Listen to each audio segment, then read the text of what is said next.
había una santa convocación que mandaba a Dios descansar y cayó precisamente en el día que Cristo fue crucificado. Entonces, ¿quién fue el que puso la tradición de que murió el viernes? La Iglesia romana. Pero esto es antibíblico porque entonces Cristo no hubiera cumplido la profecía de estar 3 días y 3 noches en la tumba. Muy bien, pues vamos a hablar en esta mañana acerca de las resurrecciones, plural, y el juicio final. Vamos a descubrir esta mañana cuántas resurrecciones hay en la Biblia. Dice Juan 5, 28 y 29, Cristo hablando: no se maravillen de esto, porque vendrá hora cuando todos los que están en los sepulcros oirán su voz, y los que hicieron lo bueno saldrán a resurrección de vida, mas los que hicieron lo malo a resurrección de condenación. Vamos por orden. La Biblia menciona aquí 2 resurrecciones. Una resurrección es para las almas o los espíritus que siguieron a Cristo de Pentecostés a nuestros días. Vamos a ver que antes de Cristo de la cruz, los santos del Antiguo Testamento van a resucitar hasta el final de la gran tribulación. En el arrebatamiento, en el rapto de la iglesia, solo de Cristo de Pentecostés, a los que están en Cristo, vamos a resucitar. Lo vamos a ver con calma. Pero aquí hay 2 resurrecciones, la de salvación y la de condenación. Ahora, esta resurrección de todos los justos tiene en la Biblia bastantes divisiones, porque vamos a ver que Cristo fue el primero en resucitar. Después, la segunda resurrección fueron los que se levantaron de las tumbas. El día que Cristo resucitó, se les aparecieron a muchos. Después, la tercera resurrección va a ser el arrebatamiento de la iglesia, es la tercera resurrección. Cristo la primera, la segunda las primicias, el arrebatamiento la tercera. Después vamos a ver en la tribulación los 144,000 que van a resucitar. Después los 2 testigos que van a resucitar. Después los que van a resucitar al final de la tribulación y los que van a resucitar al final del milenio, que son los malos en el juicio del gran trono blanco, que lo vamos a ver, y van a ser juzgados por Dios por toda la eternidad. Muy bien. Vamos a Apocalipsis 20, y hay un versículo que ha puesto de cabeza a la mayor parte de los teólogos. El otro día oí en televisión a un teólogo, de cierto grupo cristiano, que dijo lo siguiente, Apocalipsis 20, versículo 4 y 5. Y vi tronos, y se sentaron sobre ellos los que recibieron facultad de juzgar. O sea, no todos los cristianos vamos a sentarnos en tronos. ¿Qué es un trono? Es un lugar de autoridad, es un lugar de poder, es un lugar de gobierno. Y acuérdense que la Biblia nos muestra claramente que cuando nosotros muramos, va a haber diferentes clasificaciones de rangos, va a haber en la otra vida generales, coroneles, capitanes, cabos, tenientes y soldados rasos entre nosotros. De ahí la exhortación: no se cansen de hacer el bien, no se cansen de sembrar, no desmayen, anímense, porque vuestro trabajo no es en vano. Entonces, estos tronos están reservados para los vencedores. ¿Quiénes son los vencedores? Escúchenme con mucho cuidado: los que comenzaron a conquistarse a ellos mismos. Para que yo pueda vencer a Satanás y al mundo, tengo que conquistarme a mí mismo primero. Y estas pasiones dentro de nosotros, sexuales, de alcoholismo, de drogas, de hacer dinero, de vanagloria, de soberbia, de avaricia, de todas estas cosas, tenemos que hacerlas morir.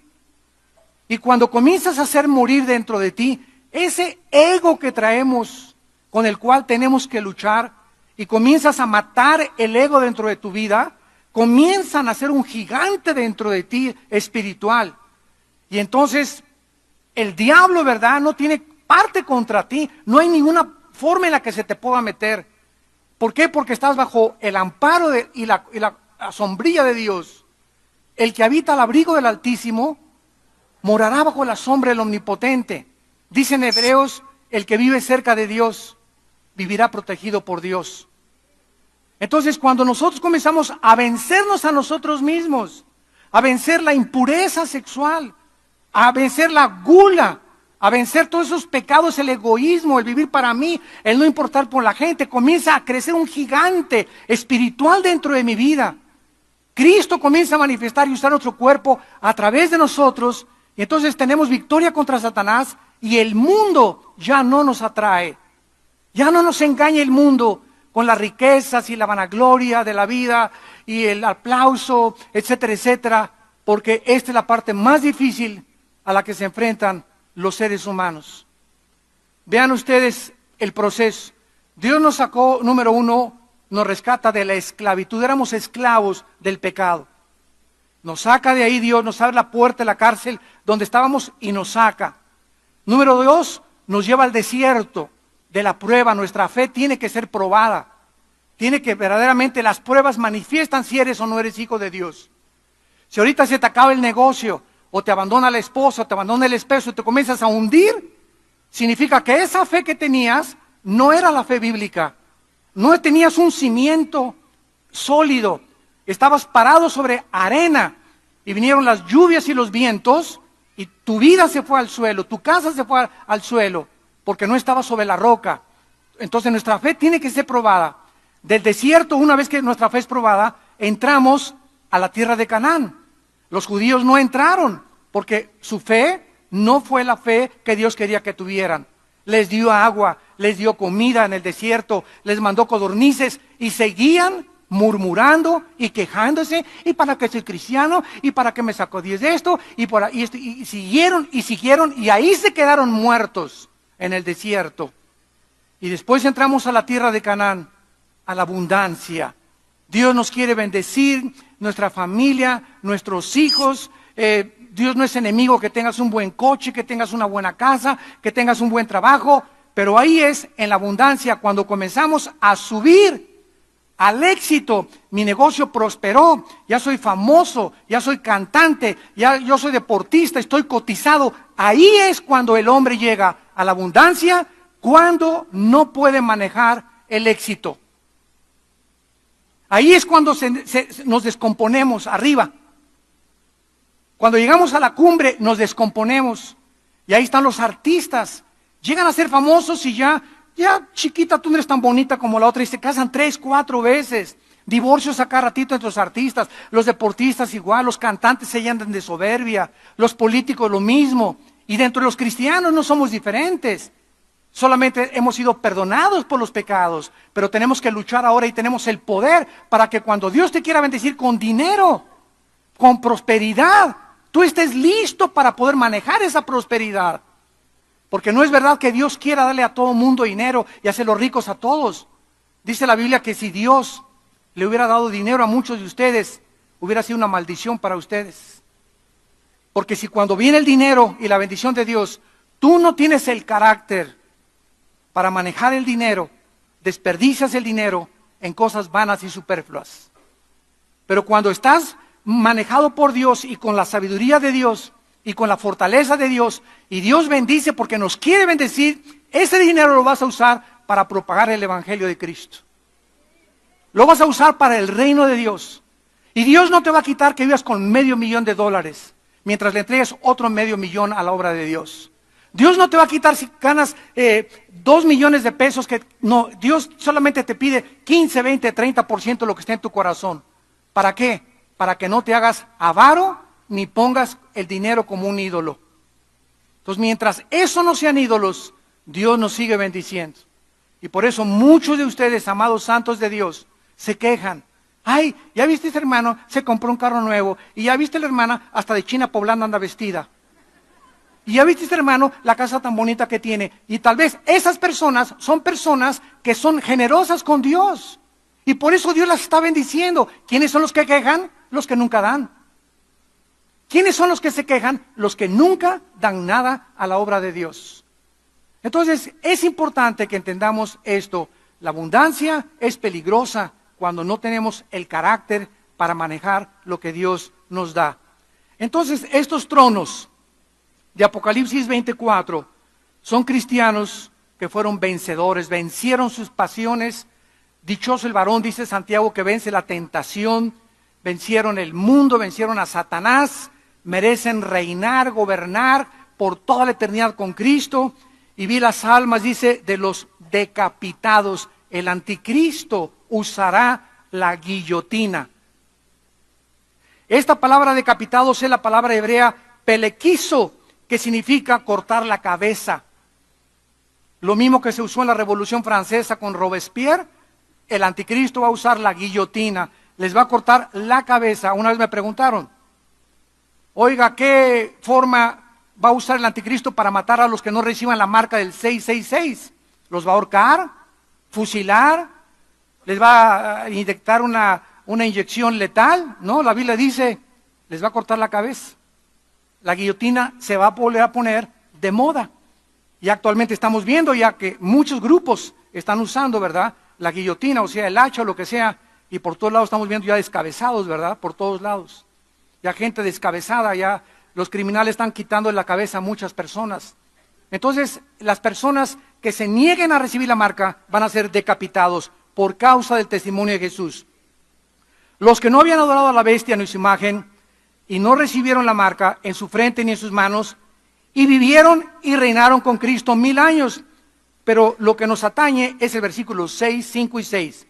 Pero los otros muertos, ¿cuáles otros muertos? Los otros muertos no volvieron a vivir, o sea, no resucitaron hasta que se cumplieron 1000 años. Aquí vemos que hay una resurrección después del milenio, ¿correcto? Vamos bien. Esta es la primera resurrección y aquí es donde muchos teólogos se han enfrentado, diciendo que el rapto va a ser al final del milenio, que porque aquí está diciendo que esta es la primera resurrección, porque estos muertos van a resucitar después del milenio. Entonces, esto es una muy mala exégesis, o sea, una forma de interpretar la palabra de Dios, porque si es así, entonces la resurrección de Cristo, ¿dónde la ponemos? ¿En tercero, en cuarto, en segundo o en quinto lugar?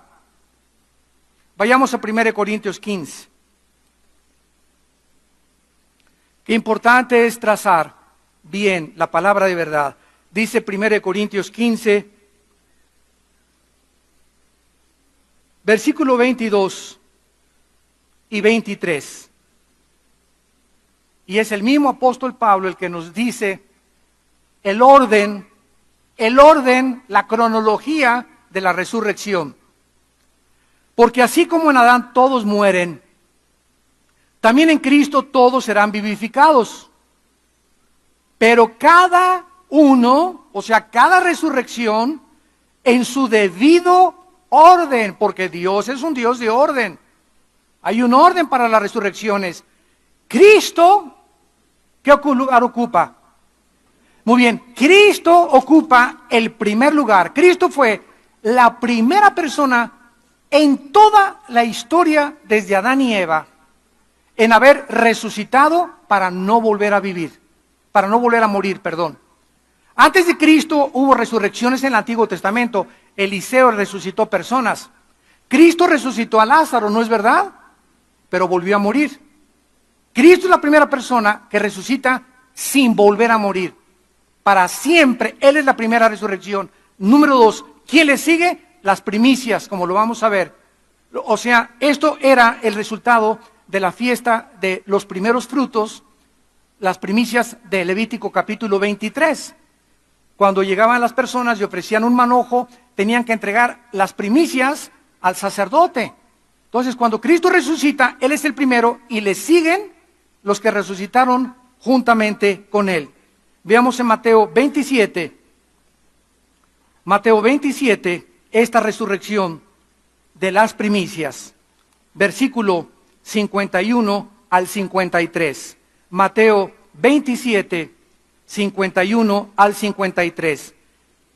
He aquí el velo del templo se rasgó en dos, de arriba abajo, y la tierra tembló, y las rocas se partieron, se abrieron los sepulcros, y muchos cuerpos muchos cuerpos de santos, no todos, muchos, que habían dormido, se levantaron y saliendo de los sepulcros, después de la resurrección de él, vinieron a la santa ciudad y aparecieron a muchos.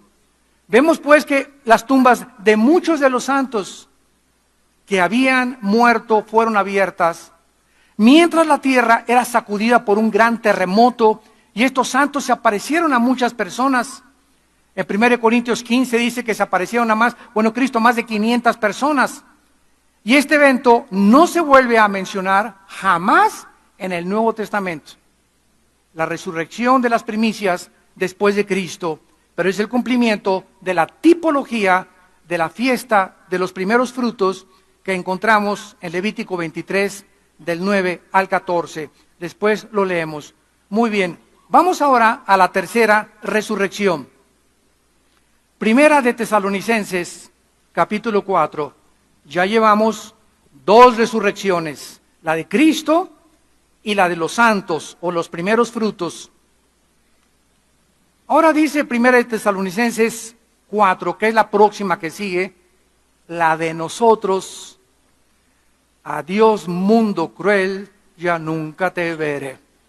Versículo 14, si creemos que Jesús resucitó y murió, fíjense, si creemos, porque si no crees, no tienes esperanza.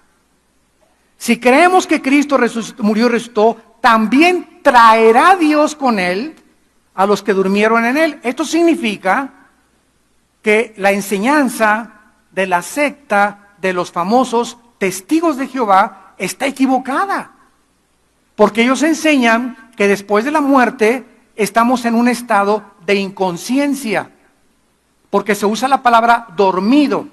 Pero porque se usa la palabra dormido por lo siguiente: cuando yo me duermo y tú te duermes en la noche, nuestro cuerpo descansa y se desconecta del consciente, pero seguimos vivos físicamente. Nuestro cerebro está funcionando y está funcionando nuestro subconsciente, y por eso se usa la palabra dormidos, porque el cuerpo está sin funcionar físicamente, sin ninguna actividad, por eso se llama dormidos, pero el espíritu y el alma están en la presencia de Dios. Si estuviéramos dormidos, entonces Cristo no podría traer con ellos a los que murieron, o sea, a los que durmieron. Esto implica que los muertos ya están con Jesús, no están en el cementerio en el momento que nosotros morimos. Por lo cual les decimos esto en palabra del Señor: que nosotros que vivimos, que habremos quedado hasta la venida del Señor, no precederemos a los que durmieron, porque el Señor mismo, con voz de mando, con voz de arcángel y con trompeta de Dios, descenderá del cielo, y los muertos en Cristo. En el Antiguo Testamento nadie había en Cristo. Somos pegados, ligados, identificados, amalgamados al cuerpo de Cristo por el bautismo del Espíritu Santo. 1 Corintios 12:13. ¿Qué es el bautismo del Espíritu Santo? La operación mediante la cual el Espíritu Santo nos coloca, nos hace parte del cuerpo de Cristo.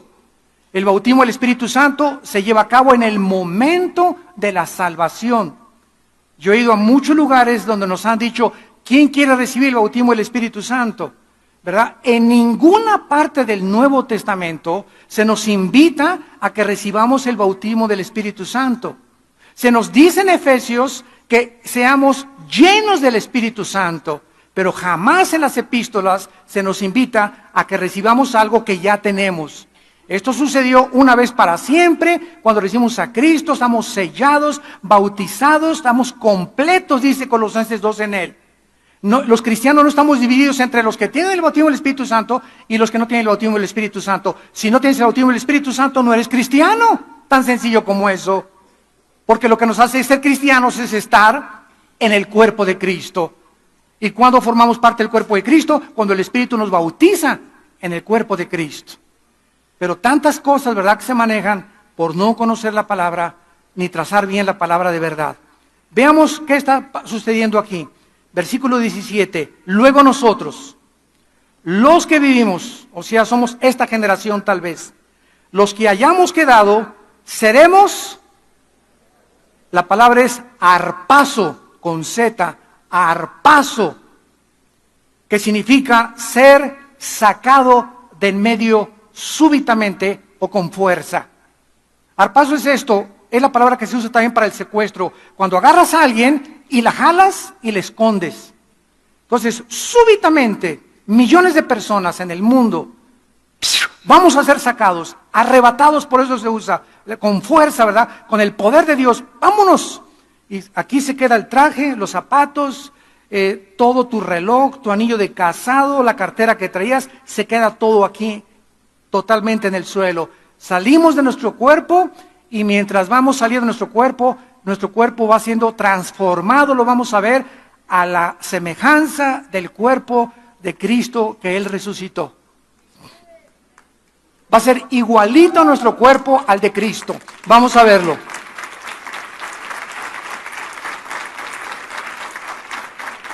El arrebatamiento, Cristo desciende sin tocar la tierra, porque esto es importante también, la diferencia entre el arrebatamiento y la segunda venida de Cristo. Muchos enseñan que la segunda venida es el arrebatamiento y también la segunda venida, y hay un intermedio de 7 años que se llama la gran tribulación entre el arrebatamiento y la segunda venida de Cristo. ¿Por qué? Porque cuando venga Cristo por nosotros no toca la tierra. Dice la Biblia que el Señor estará en el aire para recibir al Señor en las nubes, en el aire. Él no pone los pies cuando venga por nosotros. Hasta la segunda venida, Zacarías capítulo 14, se para en el monte de los olivos, pero viene con nosotros, ya con cuerpos resucitados para establecer su reino y vencer al anticristo. Pero en el arrebatamiento, Cristo viene por nosotros. ¿Y por qué hay una diferencia entre el arrebatamiento y la segunda venida? Escuchen, no hay ninguna señal para el arrebatamiento. Se llama inminencia. Y para la segunda venida hay muchas señales. El sol se oscurecerá, la luna se pondrá como sangre, verán la señal del Hijo de Dios.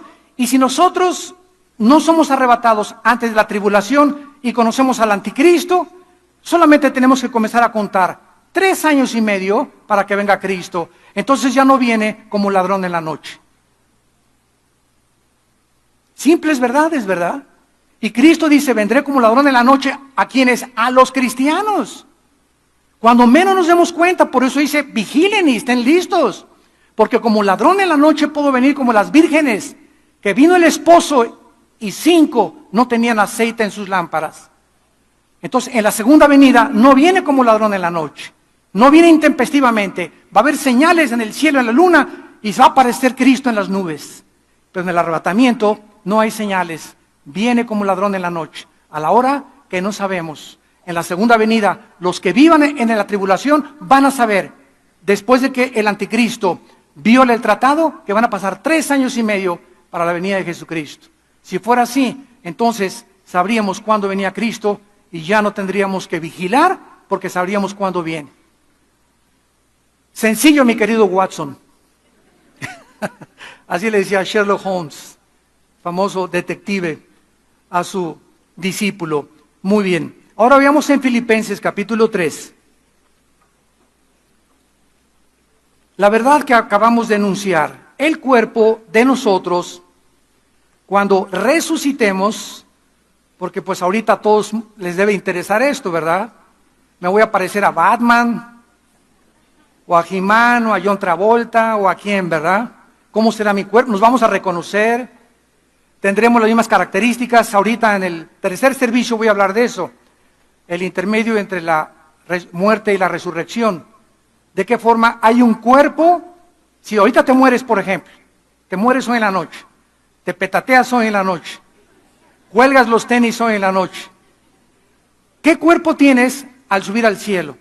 Porque todavía no viene Cristo, o sea, la resurrección es hasta el rapto, ¿correcto? Entonces, antes del rapto, ¿qué cuerpo tienen ahorita los que han muerto en Cristo? De la cruz a nuestros días. En el tercer servicio lo voy a explicar. Vamos a ver ahorita el cuerpo que nos atañe ahorita. Dice en Filipenses 3, 20 y 21. Nuestra ciudadanía, Filipenses 3, 20 y 21, está en los cielos. De donde también estamos esperándolo, al Salvador, al Señor Jesucristo, el cual transformará. Metas schematizo en el griego, metas schematizo, que significa cambiar de forma. Cuando Cristo fue enterrado y a los 3 días resucita, ¿a quién se parecía? Me los voy a ver de la A a la Z. ¿A quién se parecía Cristo cuando resucitó? Él era. Tenía la misma cara, la misma estatura, ¿correcto? Pero su cuerpo había sido transformado. Las características moleculares y celulares del cuerpo de Cristo resucitado ya no estaban bajo las leyes físicas, la ley de la gravedad, la ley de las matemáticas, la ley de la electricidad, la ley del electromagnetismo, de Kepler, de Newton, de todos estos grandes físicos que descubrieron estas leyes, de Galileo, de la primera y la segunda ley de termodinámica. Cristo no estaba sujeto ya a ninguna de las leyes que rigen el universo actualmente y que nos rigen a nosotros. Gracias a estas leyes, los científicos pueden predecir cuándo va a ser un eclipse, cómo puede el cohete que salga de Cabo Cañaveral llegar a la Luna, si la Tierra está dando de vueltas, cómo dispararlo para que llegue exactamente. Todo esto lo calculan por las leyes que existen físicas del universo, las cuales Dios estableció. Entonces, cuando resucitemos, ya no vamos a ser afectados por estas leyes, porque van a haber leyes diferentes. Cristo no, porque resucitó hace 2000 años, cuando estas leyes existían. Por eso Él pudo volar. Lo vamos a ver que ascendió. La gravedad no afectó su cuerpo y nuestro cuerpo va a ser igual al de Él. Lo dice aquí. Muy bien. Nuestro cuerpo va a ser transformado, cambiado de forma, pero vamos a ser los mismos, pero guapos. Y bonitas las muchachas. O sea, si naciste con orejas de papalote, ¿verdad? Vas a tener ya orejas, si naciste con una nariz, o sea, pero nos vamos a hacer nosotros, pero ya bien hechos. Todos hemos nacido, ¿verdad? Defectuosos. Todos tenemos algo. Alguien quiere ser más alto, más bajo, etcétera, etcétera, menos grasa aquí. Pero vamos a ser nosotros con el cuerpo como lo vamos a ver. Cuando Samuel fue sacado por Saúl, ¿se acuerdan? En segunda de Samuel, cuando fue sacado del Sheol, ¿se acuerdan que salió de la tumba y espantó al rey Saúl? Pero Saúl reconoció que era Samuel, porque antes de la cruz los cuerpos no habían sido cambiados, estaban en el Sheol con el mismo cuerpo con el que habían muerto, pero con un cuerpo que no estaba sujeto a la destrucción. Ya no estaba afectando la segunda ley de la termodinámica a los cuerpos que estaban en el Sheol. Y los cuerpos que están ahorita en el infierno eres tú. Si vas al infierno en la noche, vas a estar tú ahí en el infierno, pero tu cuerpo va a ser el mismo, pero indestructible. No resucitado, pero si no te quemarías. Y dice la Biblia que los que están en el infierno ya están ahorita quemándose, o están sufriendo el dolor como si una llama lo estuviera ardiendo en ellos y van a tener sed. Entonces, esto nos habla, ¿verdad?, de los diferentes cuerpos. Qué interesante que hay antes de la cruz, después de la cruz y el estado intermedio entre la muerte y la resurrección. Ahora dice el versículo 21, el cual transformará el cuerpo, y se le llama de la humillación nuestra, para que sea semejante al cuerpo de la gloria suya, por el poder con el cual puede también sujetar a sí mismo todas las cosas. La palabra semejante es ginomai en el griego. Ginomai, que significa hecho o hecho de la misma forma, para que sea igual o hecho nuestro cuerpo a las mismas características del cuerpo de Cristo cuando resucitó. Cuando resucitó Cristo, ¿tenía sangre? Oigan, contesten pronto, no le saquen. Claro que no, su sangre, la vida de la carne está en la sangre. Su sangre fue completamente. Cuando le atravesaron la lanza, dice Juan, vi una gota de agua mezclada con sangre. Los cardiólogos de la época moderna dicen que cuando la gota se mezcla de sangre con el agua es por muerte de rotura del pericardio. O sea que cuando el soldado le atravesó el centurión el costado a Cristo, su pericardio estaba roto. Y por eso salió esa agua con sangre. Y eso nos explica de qué murió Cristo. ¿De qué murió Cristo? Pregunta de los 64,000 pesos. No murió desangrado porque murió antes. No murió de asfixia, que regularmente morían los crucificados. La laringe, ¿verdad? y la faringe eran presionadas por el cuerpo, o morían crucificados y les rompían los huesos para que se colgara el cuerpo y se asfixiaran los condenados o las víctimas a la crucifixión. Pero a Cristo no le rompieron las piernas. Y Cristo duró de las 12 del día, que lo crucificaron, a las 3 de la tarde en la cruz. Y a las 3 en punto murió. Y la Biblia nos muestra en el Salmo 22 que su corazón se le deshizo como la cera. Cristo murió de dolor. Fue tan grande el dolor cuando nuestros pecados, tus pecados y mis pecados, fueron puestos sobre su cuerpo en el santo y hecho más sublime que los cielos, que no soportó Cristo el dolor moral. O sea, Cristo muere y se le rompe el corazón del dolor por nosotros. Nuestros pecados le quitan la vida al Hijo de Dios. Los judíos y los romanos eran instrumentos, pero fue el pecado lo que hizo que Cristo muriera en nuestro lugar. Entonces Cristo cuando nace ya no tenía sangre. Número 2, ¿comió barbacoa o tacos al pastor? ¿Qué comió Cristo cuando resucitó? Miel y pescado. Dándonos a entender, qué interesante que han descubierto que la miel es la única sustancia que no se puede contaminar. No hay nada a la miel, ni bacteria, ni microbio que se le pueda meter a la miel.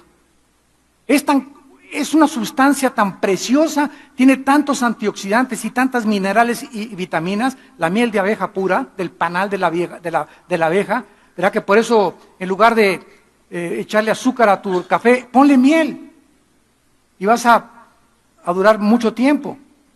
Entonces Cristo come miel y come pescado, porque el pescado es el alimento. Ahora han descubierto el famoso omega 3, omega 2, omega 5, que las personas que toman 2 chochos de omega 3 tienen 60% de menos de probabilidades de morir de un ataque cardíaco.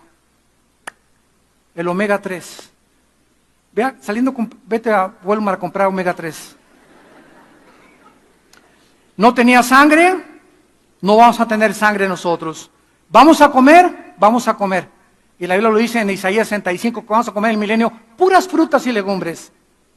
Número 3, Cristo se aparece a los discípulos cuando estaban en un cuarto cerrado y atraviesa la pared.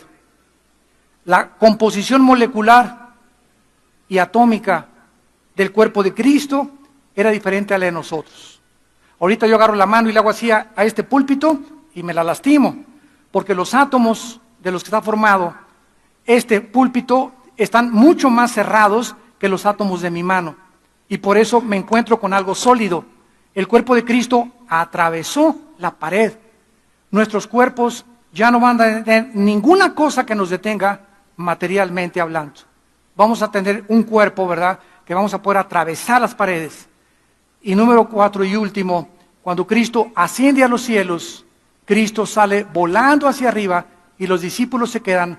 Hechos 1 del 6 en adelante, y los ángeles les dicen, este que ven que se va, así vendrá con ese cuerpo muy pronto otra vez a este mundo. Gloria a Dios.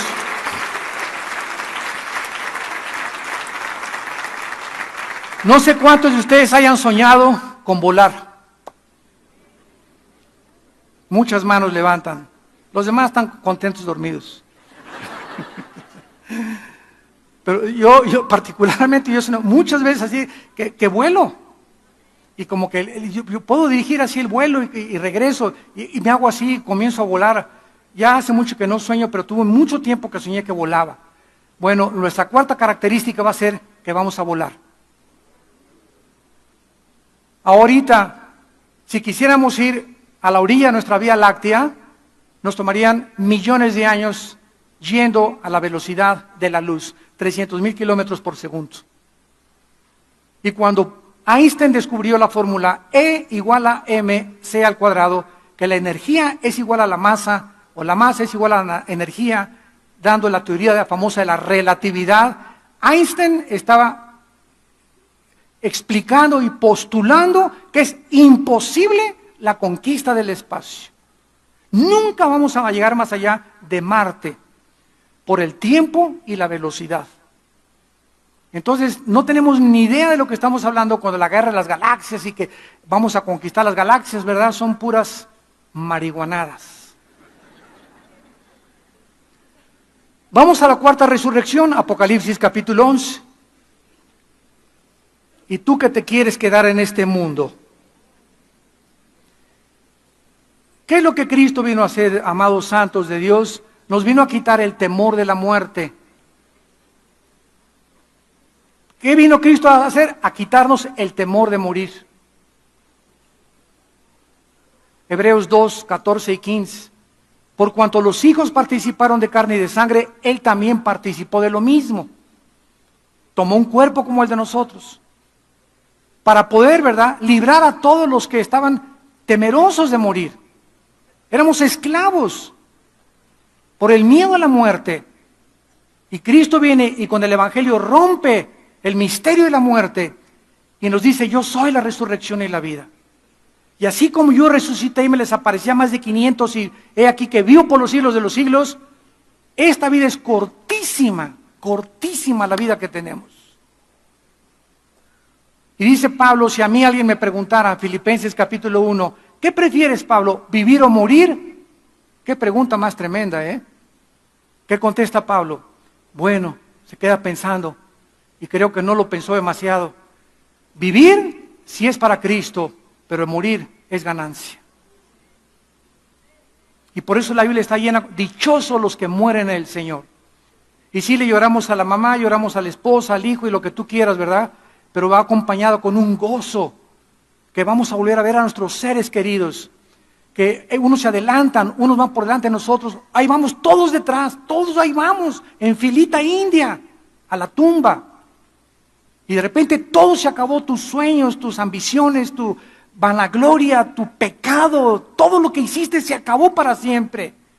Tenemos una corta vida para invertirla en el reino de Dios, en vivir para el Señor, en ganar las almas, en hacerle bien al prójimo y vivir para los demás, porque nuestro trabajo va a ser recompensado. En la cuarta resurrección, en Apocalipsis 11, dice el versículo 7, que habla de los dos testigos que se van a levantar al final de la tribulación. Unos dicen que son Moisés y Elías. Es posible por los milagros que se repiten que van a hacer, pero en fin, cuando hayan acabado su testimonio, o sea, los dos testigos, la bestia que sube del abismo hará guerra contra ellos y los vencerá y los matará. ¿De dónde va a salir el anticristo?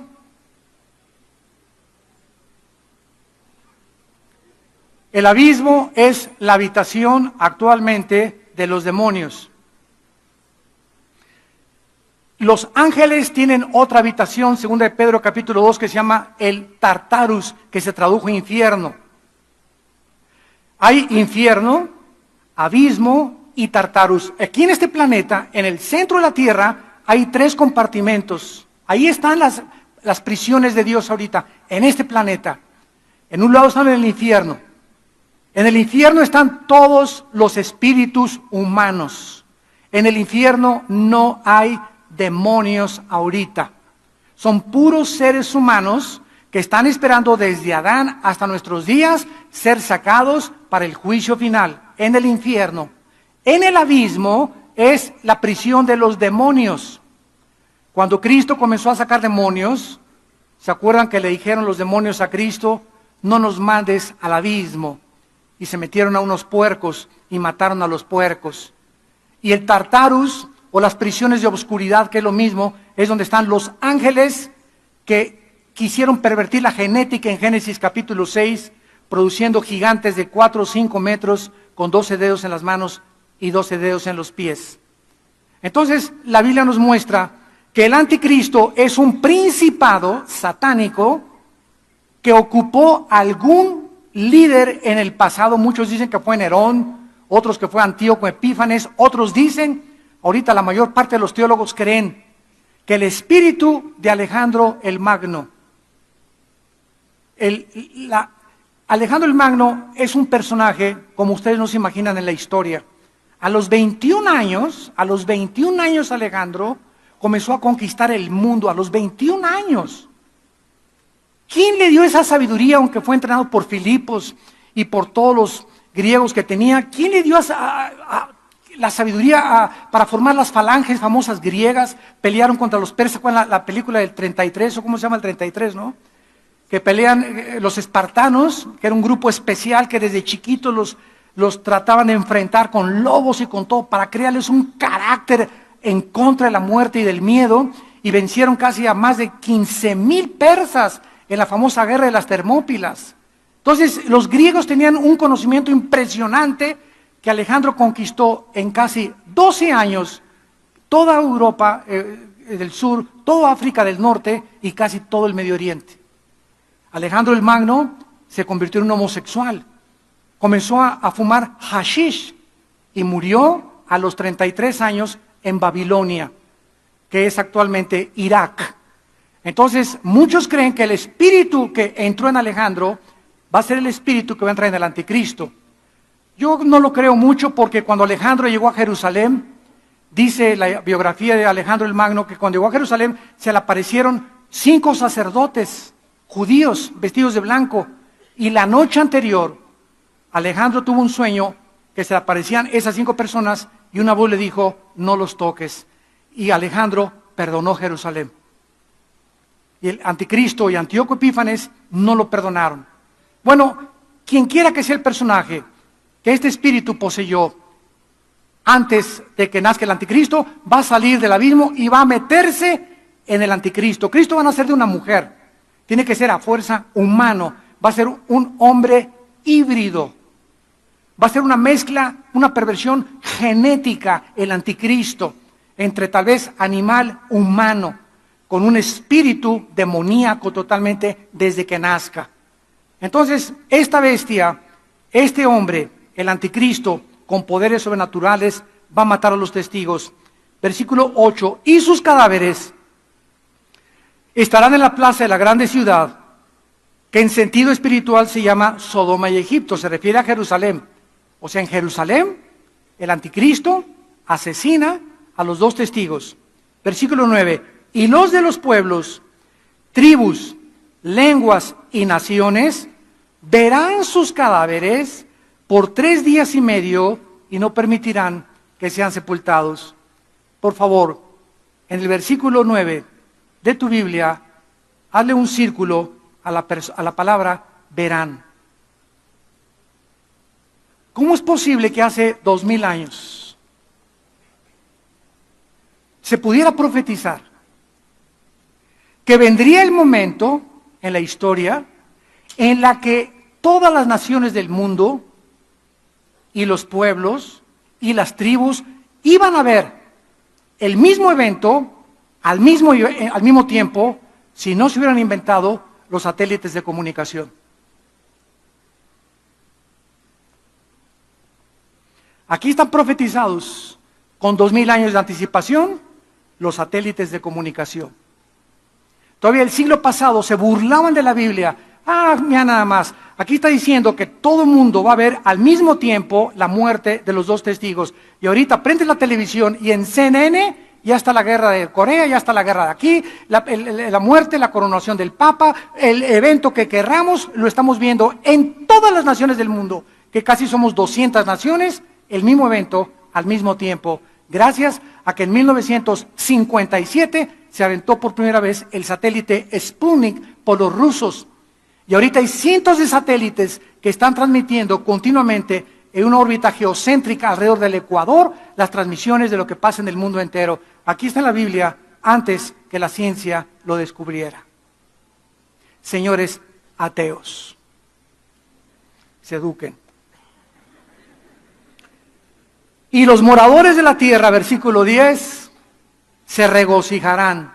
Todos estarán, imagínense nada más la insensibilidad a la que el mundo se está dirigiendo, a la deshumanización del ser humano, donde cada vez tenemos menos sentimientos los unos por los otros, donde cada vez el ser humano ve al ser humano como un objeto a quien usar y no a quien bendecir, a quien explotar y no a quien ayudar.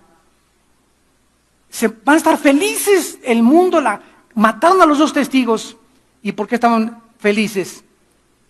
Y se alegrarán y se enviarán regalos, porque estos dos profetas habían atormentado a los moradores de la tierra. El Evangelio de Jesucristo tiene dos efectos: olor de vida para vida, olor de muerte para muerte.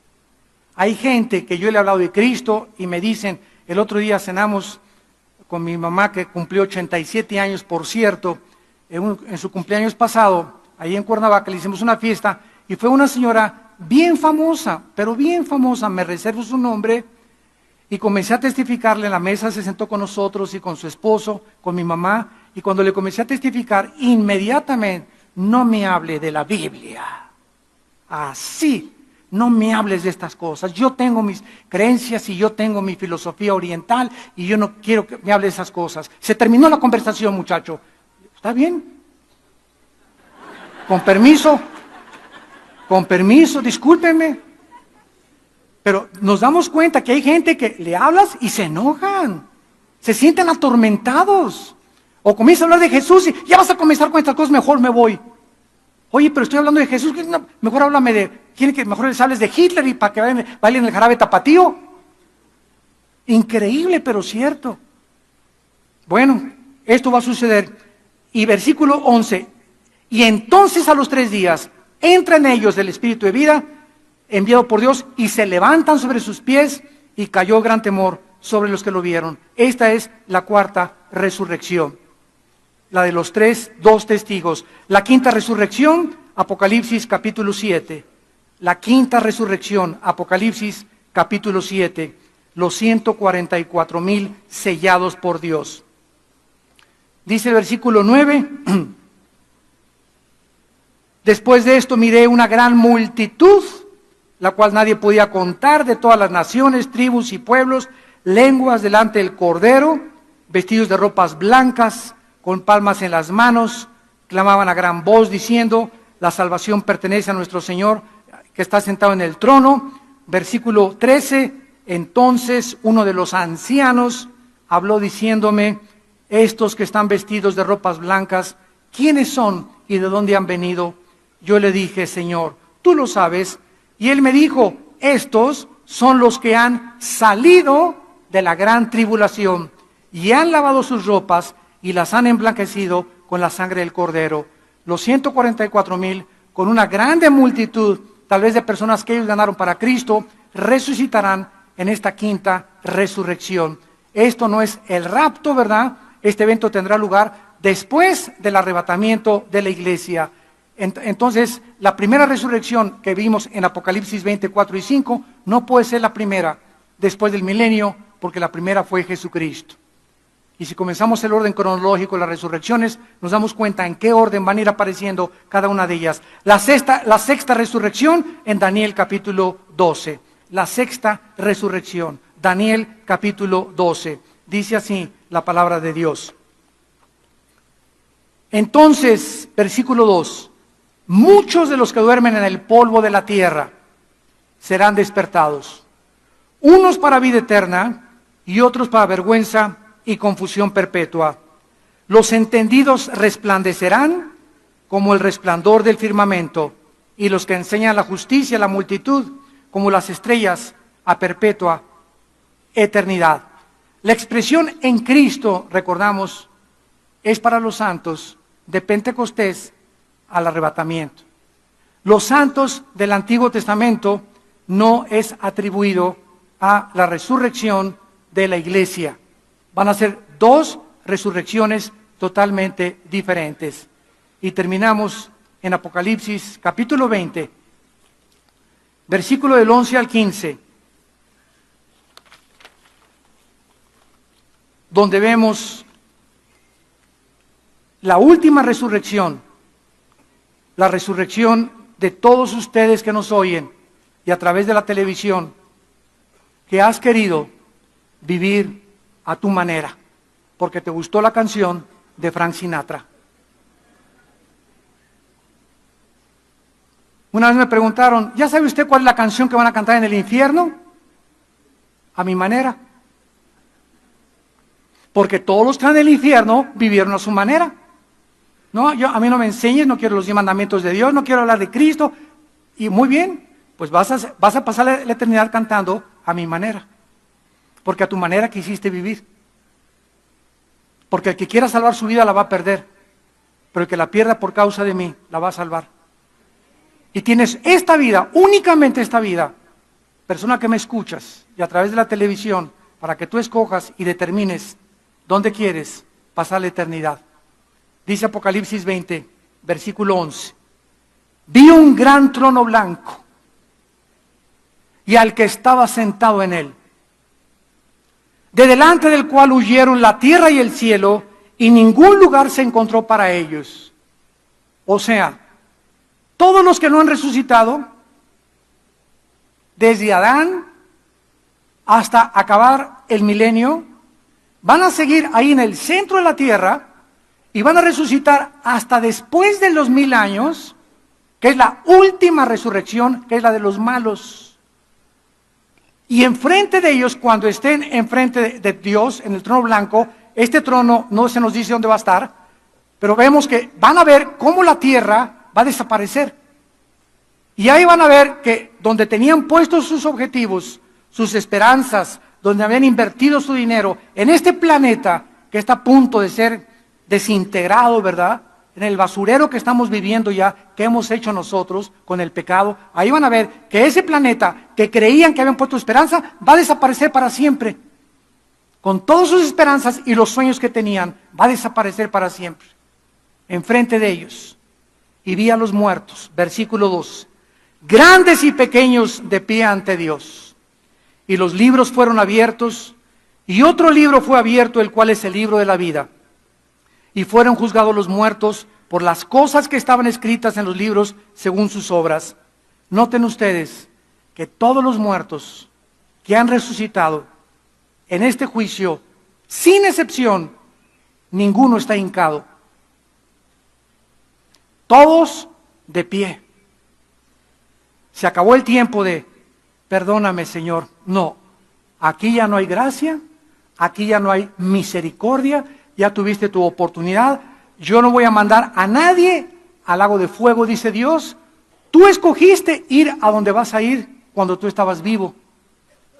Por eso ninguna persona que esté condenada eternamente, Dios no manda al infierno a nadie.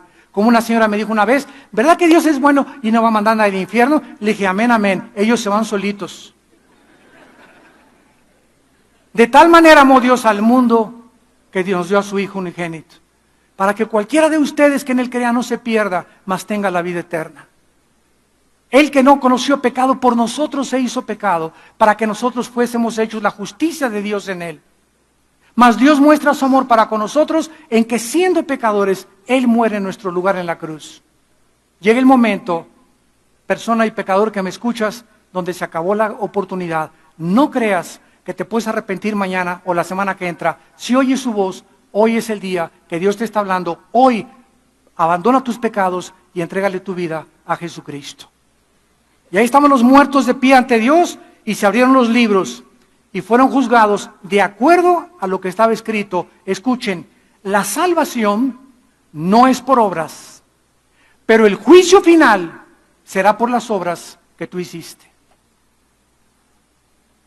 Dios no nos toma en cuenta las obras que hayamos hecho para salvarnos. Y si tus obras fueron como el carbón y tus pecados abortaste 10 veces, asesinaste 50 veces, dime lo peor que has hecho, en la sangre y en la cruz hay perdón. En la cruz hay perdón. Pero cuando tú te mueras, las obras malas que hiciste, tus pensamientos y todo serán contados para tu condenación eterna. Y el mar entregó los muertos que había en él, todos los que se ahogaron en el Titanic, todos los que se han ahogado ahogados o que se los comieron los tiburones, todos los muertos que están en el mar van a resucitar. Todos los que están en la tumba, la muerte y el Hades, van a resucitar. Y fueron juzgados según sus obras. Y la muerte y el infierno, o el Hades, fueron lanzados al lago de fuego. Esta es la muerte segunda,